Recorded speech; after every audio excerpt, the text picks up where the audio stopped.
আশা আশা আশা আশা আশা আশা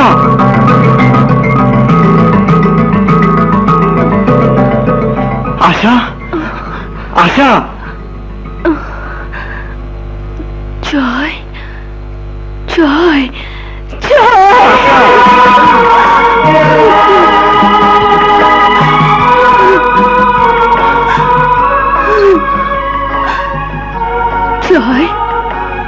চলো চলো আমি পালিয়ে যাই। পালিয়ে যাবে কোথায়? যেখানে তোমার বাবা আর আমার বাবা মার শাশুড়ি রক্তচক্ষু নেই।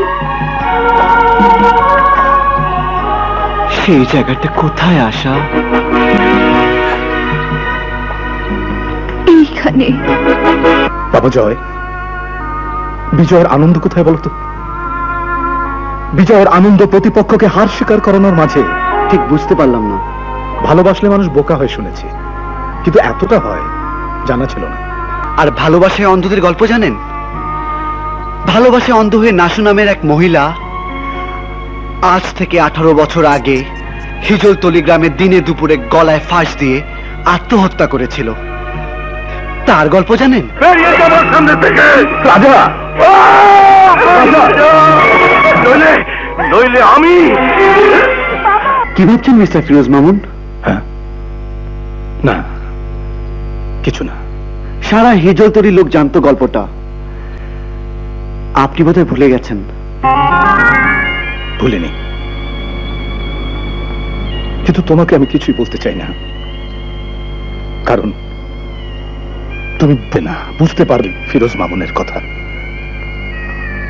আমার এই বুকের ভেতরে 18 বছরের জমে থাকা কথাগুলো আমি সেই দিন বলবো যেদিন তোমার এই ফিরোজ চাচার কথা তুমি বুঝতে পারবে।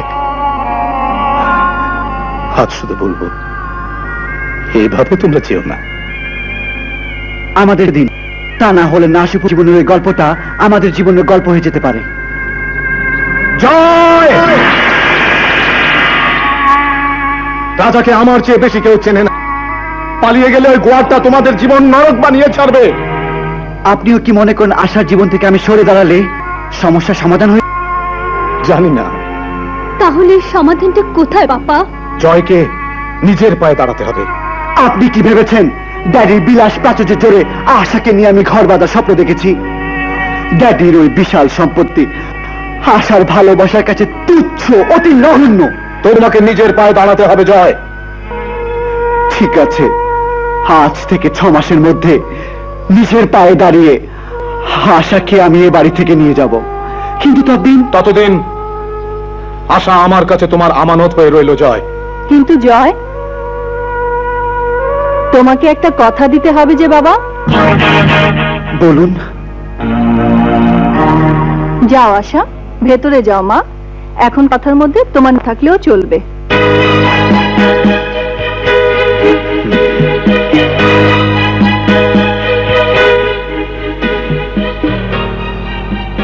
যতদিন রোজগার করে নিজের পায়ে না দাঁড়াতে পারছো, ততদিন আশার সাথে দেখা করতে পারবে না। ঠিক আছে, তাই হবে। আপনাদের শর্ত আমি মেনে নিলাম।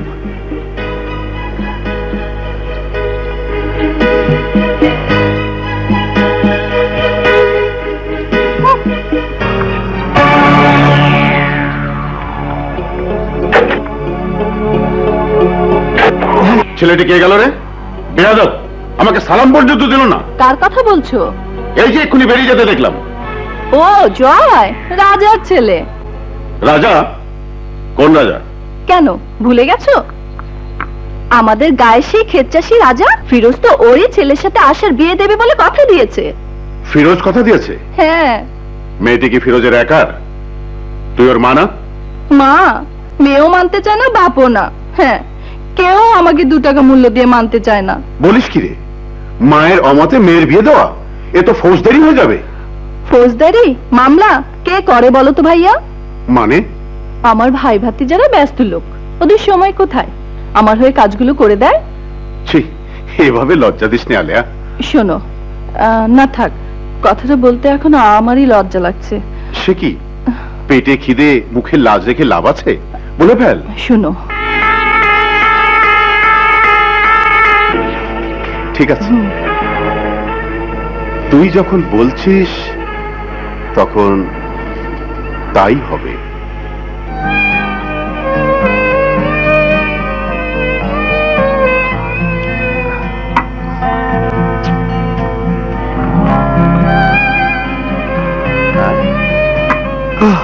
এলে কি চাকরি বাকরি, কোনো ব্যবসার ফন্দি ফিকির, কত রেখাটা কোনো পরিশ্রমের কাজ?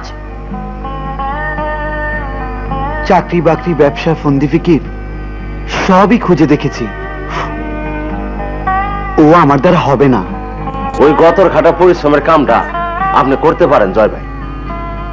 ঠিক বলেছিস তুই। আমিন কনস্ট্রাকশনে কাল সকাল থেকেই লেগে যাব। আমরাও লাগবো, বন্ধুর বিয়ের পয়সা জোগাড় করতে আমরাও পরিশ্রম করব। ইট টানবো, বস্তা মাথায় নেব, পাথর ভাঙবো। শুনুন, জয় কোথায় থাকে? ওই তো ওই ঘরে।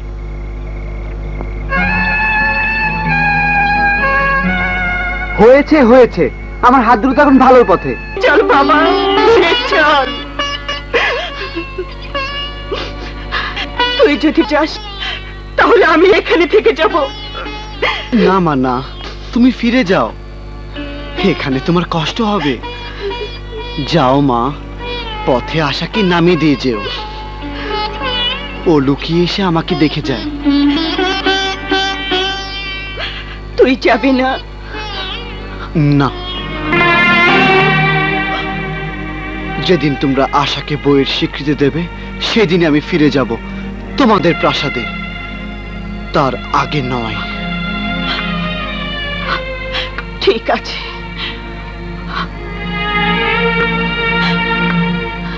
চলো।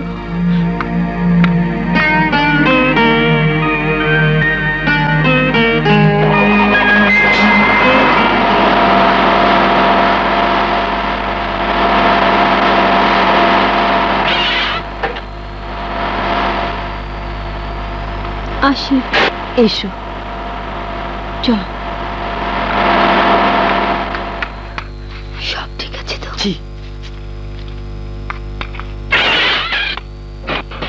ফুপু, আশা মাঝে মাঝেই বাড়ির বাইরে যায়। কি রকম? আজও সে এখন পর্যন্ত বাইরেই আছে। হতেই পারে না, হরমুজকে পাহারায় রেখেছি, ও তো দরজার গোড়ায় শুয়ে থাকে। এত কথা না বলে একবার নিজের চোখে দেখে আসলেই তো হয়।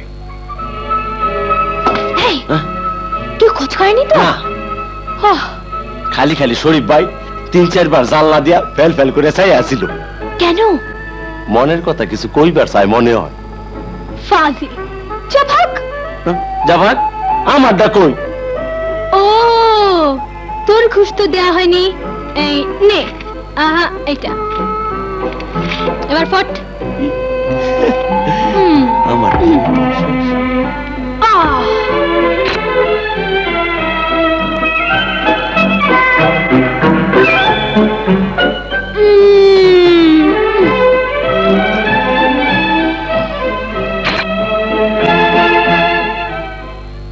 আমি নিজের চোখে দেখে এসেছি, আমার আদরের দুলাল, আমার জয়, আমার খোকা পাথর ভাঙতে ভাঙতে হাতে ফোসকা ফেলেছে।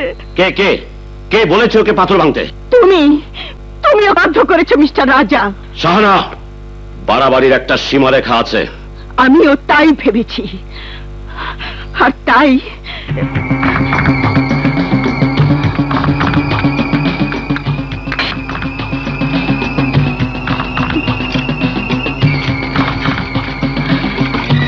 শাহানা, কি করছো?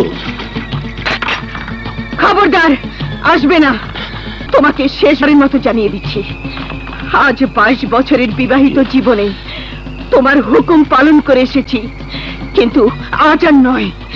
ছেলেকে ঘর থেকে বের করে দিয়ে স্ত্রীকে ঘরে আটকে রেখে তুমি পিতা আর স্বামীর কর্তব্য পালন করে যাচ্ছ। যাও, তোমার এই অত্যাচার, এই নির্যাতনের প্রতিবাদে তোমার ছেলে জয় যেমন ঘরে ফিরছে না, তেমনি আমিও সারা শরীরে আগুন লাগিয়ে আত্মহত্যা করে দুনিয়ার কাছে জানিয়ে যাচ্ছি তোমার নিষ্ঠুরতার কথা, তোমার পাষণ্ডতার কথা। শাহানা, শাহানা, আগুনটা কাছে নিও না, শরীরে লাগবে। তোমার নির্দয়তার আগুন থেকে আর একমাত্র সন্তানের শেষ হয়ে যাওয়া দেখো। ঠিক আছে, আমি জয়কে ফিরিয়ে আনবো। কথা দাও। আমি কাল সকালেই যাব জয়কে ফিরিয়ে আনতে। আমিও যাব তোমার সাথে। হ্যাঁ, তুমিও যাও। নাও। কি ব্যাপার, আজ সবকিছুই না চাইতেই হাতের কাছে একেবারে? যাও, তুমি যে কি বলো, এগুলো আমি গুছিয়ে দেইনি। হ্যাঁ, দিয়েছ অনেক আগে। তা ধরো প্রায় 15 বছর হবে। যা, কালকেই তোমার চেক বইটা এগিয়ে দিলাম না। দিয়েছ কারণ তোমার 50,000 টাকার বড্ড দরকার ছিল। হয়েছে হয়েছে, সব কথাতেই খোটা দেওয়া। এই নাও ব্রিফকেস। খানসামা, সাহেবের গাড়িটা বের করতে বলো। আজ মনে হয় তাড়াতে যাচ্ছ?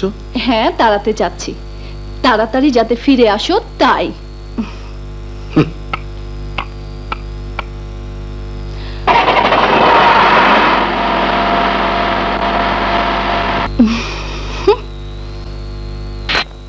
আশা, তোর হলো মা? এই তো হচ্ছে। মাম্মি, পাপা কোথায় গেল? অফিসে। তোর মামার গাড়ি নিয়ে আসার কথা, দেখি এলো কিনা। তুমি চাও আমি রেডি হয়ে আসছি।